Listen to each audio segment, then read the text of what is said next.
Uy, tara, kain tayo. Iniwanan kita ng tira-tira. Oh, ayaw mo? Mahilig ka naman sa tira-tira, di ba? Ah, hindi ba? Bakit ka nagsisettle sa breadcrumbs lang ng mga politiko? O, teka lang ha, huwag kang aalis, kinakausap pa kita. Ganyan talaga sila.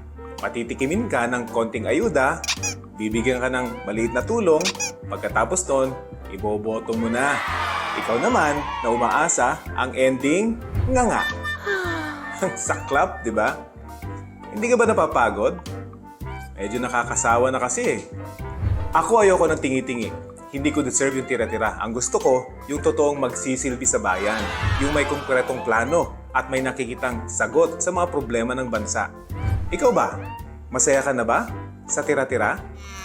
Sana ngayong eleksyon, ma-realize mo kung ano ang deserve mo.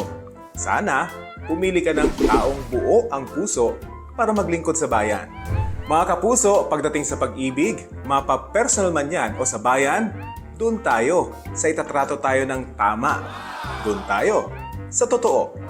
Ako si Rafi Tima para sa GMA Integrated News.